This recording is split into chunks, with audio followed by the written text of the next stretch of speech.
Hey everybody, welcome back to Highway Blossoms. Last time we just kind of got started with the story. Our protagonist Amber's on a bit of a road trip out to California, and she picks up some girl who's stranded in the desert looking for treasure somewhere in the Southwest, spread out throughout the Southwest. And that's kind of where we are at, still kind of at the start of the story. So let's continue on and get back into it. The attendant shouts one last thing, his voice fading behind the glass of the closing door. Good luck on your trip. Desert people are weird. No way. Maybe it's further up the road? I can't believe it. It's gone. We could have just passed it. We weren't even away that long. How can it be gone? We stare at the empty space that once housed a certain ugly green car. I look in every conceivable direction, but there's nothing but an ocean of sand and a never-ending stretch of road. Was it towed? No, not out here, not this quick. Where the hell did it go? Yeah, that is kind of weird, isn't it? Well, if you just drove by Roswell, and I'm just saying, maybe it was aliens, just kind of abducted that thing. Just throwing that out there. Marina's hand rests against her cheek as she looks on with only mild confusion, like she's trying to solve a small mystery. Your car is missing. That's more than a little weird. Well, it's actually my big brother's car. He just lent it to me when he left for college. Oh, well, that makes everything better then. Really? No! I let out a heavy sigh and pressed my fingers into my temple, attempting to massage away the stress and irritation. It was probably stolen. We'll need to call the police. You have a phone, right? She doesn't have a phone. I thought we declared this a little while ago. Wait, I thought Marina didn't have a phone. Or am I going crazy? I do, but her voice trails off a cliff. What she said earlier echoes in my head. Oh, there we go. We're just a little forgetful. That's okay. That can be a character trait. That's right, you said it was dead. And I'm guessing you left it in your car? Yeah. Well, that's just great. Don't you have one? Nope, never needed one. Afraid no one would call you? That's a little harsh. That's really harsh. Damn. I don't think Marina meant to be harsh. She was too good-natured for that, but I don't know if you should say that to someone. Not quite. I shield my eyes and look up at the dry sky. Its color has shifted to a glowing orange as sunset begins to settle over the distant valley peaks. It's going to get dark pretty soon. Don't worry, Amber. I would call you. I can't just leave her. Even if she did have her phone, it would take forever before anyone could get out here. She'd go from burning up in the heat to freezing out in the cold within a few hours. Plus, if there are people around who would steal cars, then there's no telling who else is out here. I can already see how all this would go down. She'd be huddled on the side of the road, trying to keep warm. A pack of coyotes would be howling all around her, closing in. Then, from down the road, a starved creep would pull up in a trashy old pickup truck, open his door for her, and... Oh, God. Hey, where are you from, if you don't mind me asking? Oh, I'm from Carlsbad. She pauses for a moment. Or at least kind of close to it. It's a little out of the way. Carlsbad? You're from California? No, silly. Carlsbad, New Mexico. Oh, alright. Had me going there for a second. How far is that? Maybe 2 hours from here? Wow, you didn't get very far at all, did you? Marina lowers her head in shame. I never really seem to.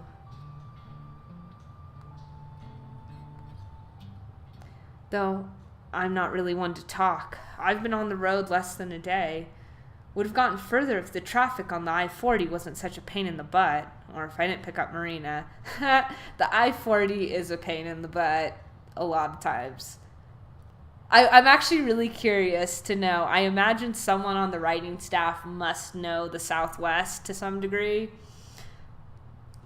And it warms my heart. I love the Southwest so much.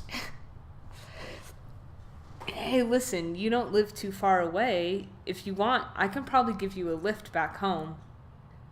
I prep myself for an explosion of thankful energy and excitement. But there isn't one.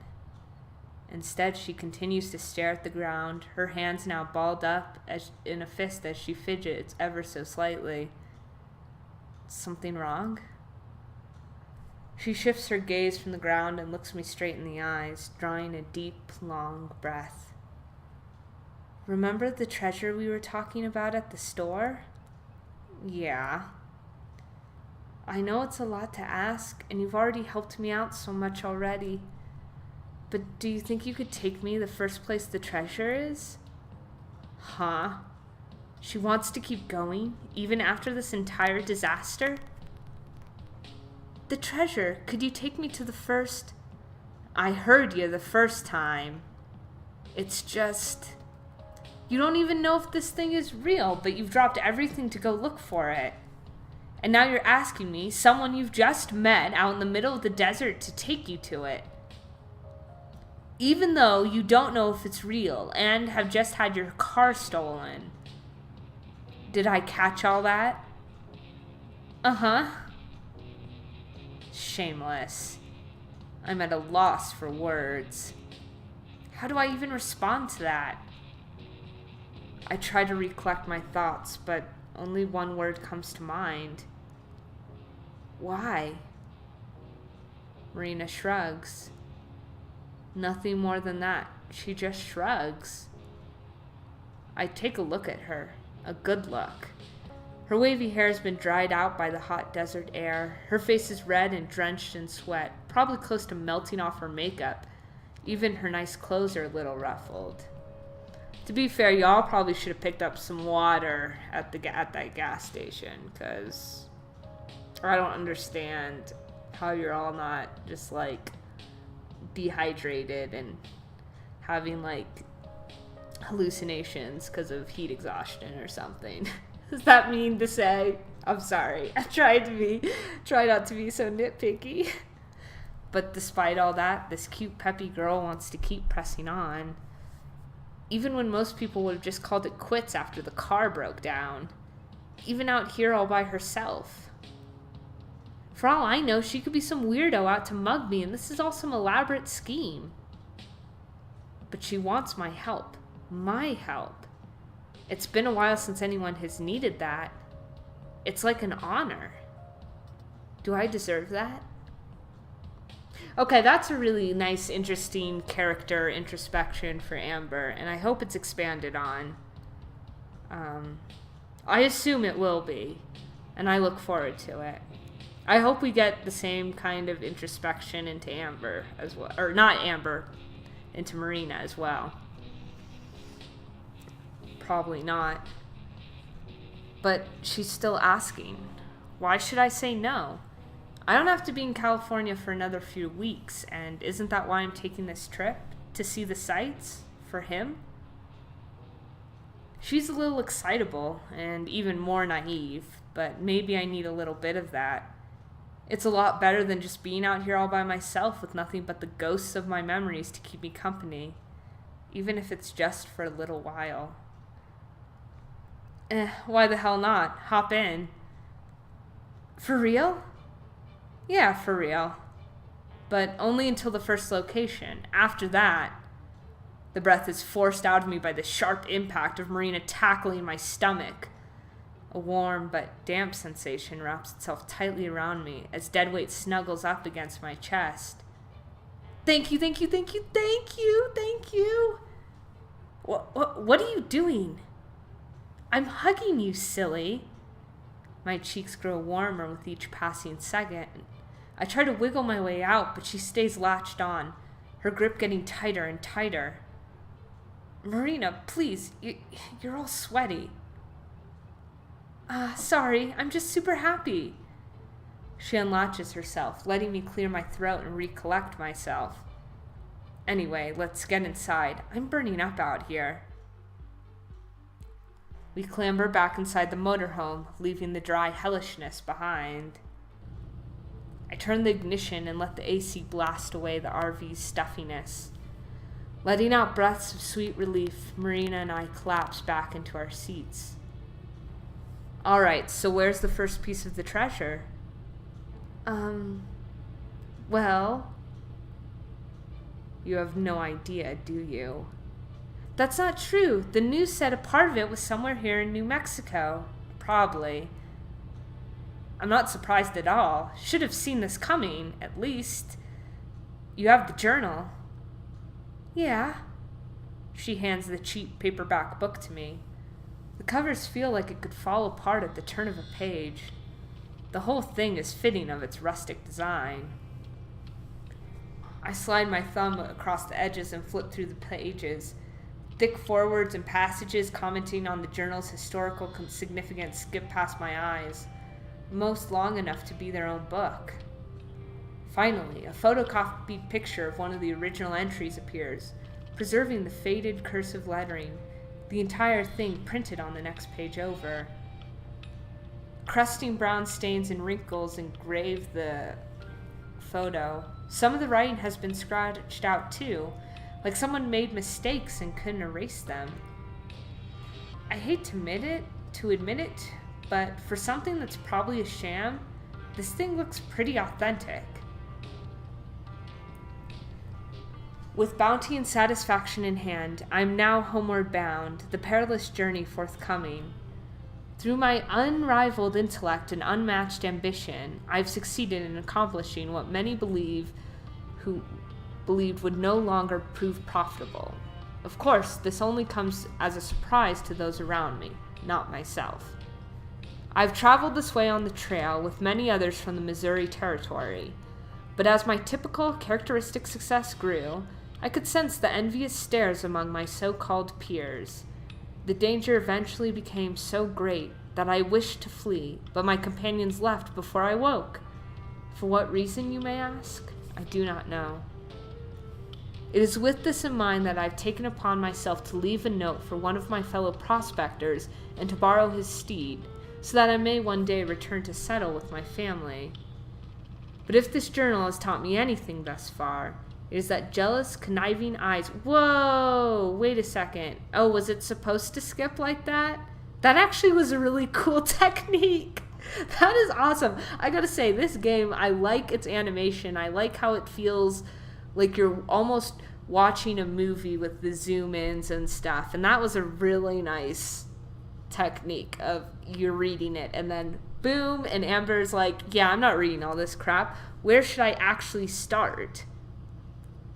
Let's see, if he left California, lived in Missouri, and supposedly hid something in New Mexico like Marina said, then what we're looking for is likely a later entry. Ah, here we are.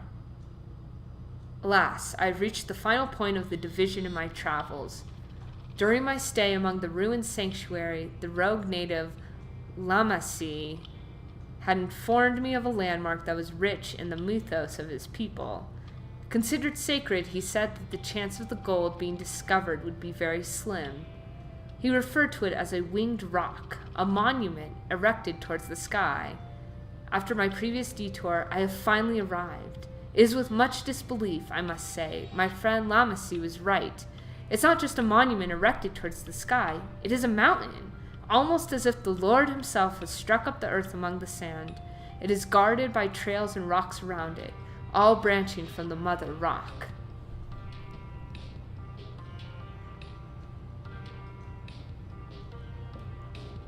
On this journey, I have encountered many different sights, dangers, and yes, even an occasional friend. As I look upon the mountain before me, I am reminded once more that there are things bigger and greater than I. Although I am yet not rid of this cough, My soul has been humbled and removed of fatigue. I can think of no better place to store the last of my gold, and I anxiously await the day I return. Alright, nice. What does it say? The gist of it is that it's near a big rock and a bunch of little rocks. Oh, so snarky. That should narrow it down, right? That's not gonna narrow it down. Yeah, the entire state of New Mexico. Marina gasps and lunges towards the journal, the muscles in her neck tensed and eyes wide with panic. That can't be the only thing he mentioned. There has to be more. I raise the journal high above me so she can't reach it, using my hand as a blockade against her head as she desperately tries to grasp for it. Sheesh, relax for a second. I actually have a pretty good idea of where it might be. She settles down, stiff with anxiety, nibbling on the tip of her thumb. I lower the book back down and read over the entry one more time just to make sure. There's a part where he calls it a winged rock. Assessing my years of reading travel guides and brochures weren't totally useless, then I'm pretty sure that's a loose translation of what the Navajo used to call shiprock. There's a ship out in the desert? Whoa. I peer over the journal. Marina's imagination's going bonkers, her eyes alight as she tries to wrap her head around such a novelty even existing. How long have you lived in New Mexico? Marina swells up with pride, only to deflate like a balloon before speaking, instead choosing to blow a misplaced strand of hair out of the way. Oh, my life. I sigh and slam the journal shut. It's a small mountain near the border of New Mexico and Utah that's vaguely shaped like a ship. Oh, okay, that makes way more sense. I'm surprised you haven't heard of it. Thing's a landmark. Yeah, but hey, at least I know now. Shrugging, I put away the journal and I put the journal away and smirk. Misplaced as it might be, her cheeriness is a good mix-up from the norm. Do you think the treasure might be there? Dunno, but it's worth a shot. We won't have anything else to go on. Sure you don't want me to just take you home? Marina hesitates for a moment, turning to the windshield as if to dodge the questions with her eyes. No, I think I want to do this. All right then. I put the car in drive and look ahead. The sun is set, the blue shade of dusk rising up to take its place. I press down on the gas. Marina turns to me and smiles. Let's hit the road. I haven't actually been to Shiprock yet, but I do hear it's very cool. I would like to go. And again, I'm excited if this game continues to put in these nice little details about the Southwest. I'm already know I'm gonna have a good time. The sun has long since set and given way to the darkness. Only my headlights remain, illuminating the road and silhouetting the small rock formations around us. I've been alternating between the old tape and the new ones, immediately throwing on the old tape after finishing a new one, and vice versa. I haven't had any complaints from Marina. She's been sitting at my side the entire time, softly humming off-key to the music. She seems to be the type to just accept things as they are, like with her car being stolen, or that treasure. That is a nice little introspection into Marina. I hope it comes up again, and I hope her character builds off this observation. Yeah, I like that idea, that she's someone who just is accepting and unassuming. Especially that treasure. And to make it worse, it's not just her. Apparently it's some phenomenon now. Goes to show how much I keep up with current events. But the whole thing smells like a scam. I bet somewhere all the big shots from the publishing house are gathered up in their corporate tower laughing at the idiots they've ripped off with that book.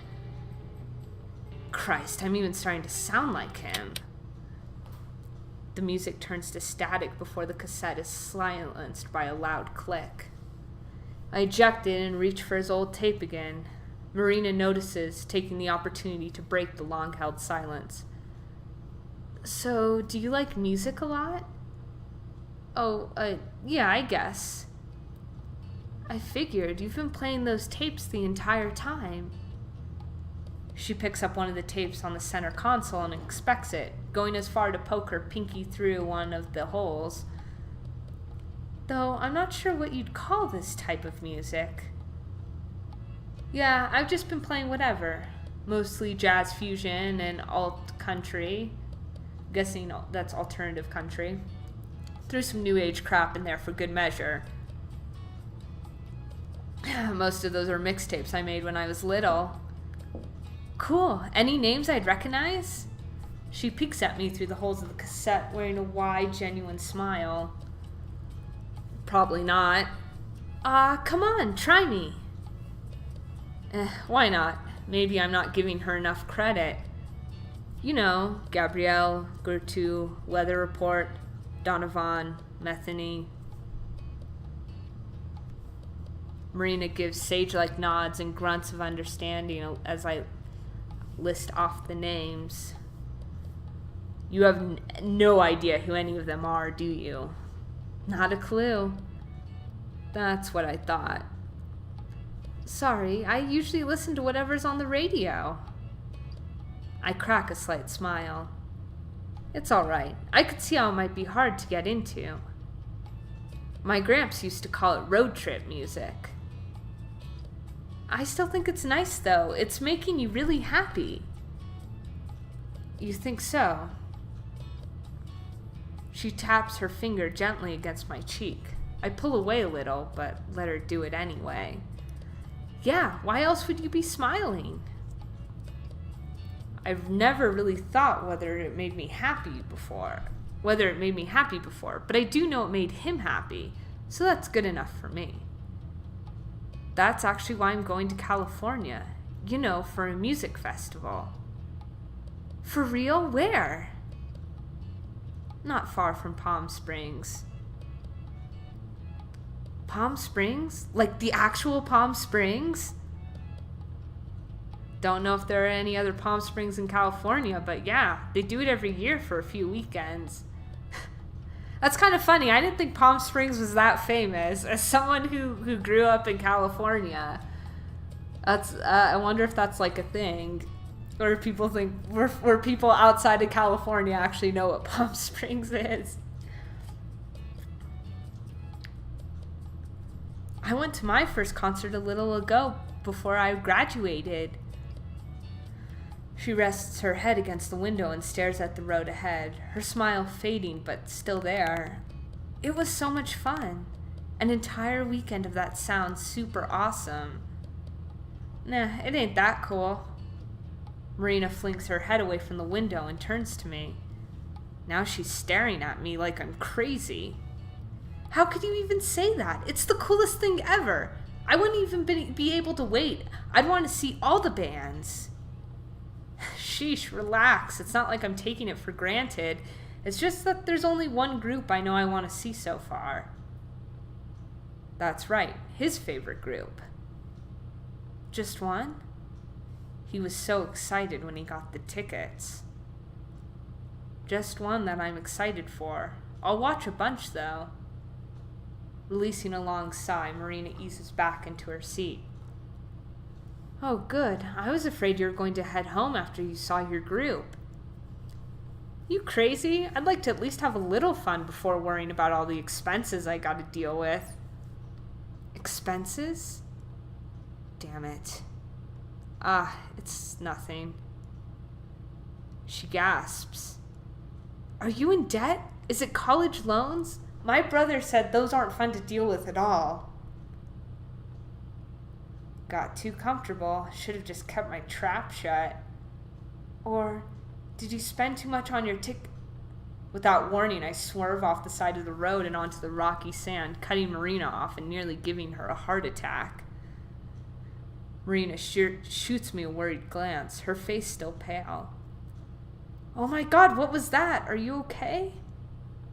I pinched the bridge of my nose and my elbows on the wheel. Amber? I've been driving all day. I'm a little tired. Where are we? A little outside Albuquerque, so we aren't too far now. We'll sleep here tonight and drive to Shiprock first thing in the morning.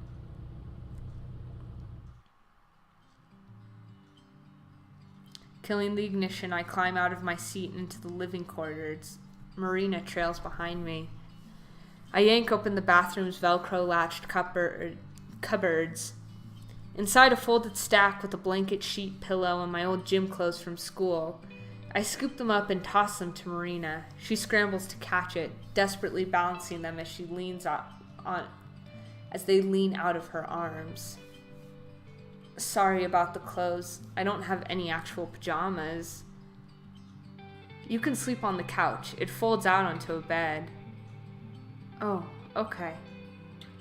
All right then. See you in the morning. With that, I step into the back room and slam the sliding door before collapsing onto the oversized bed.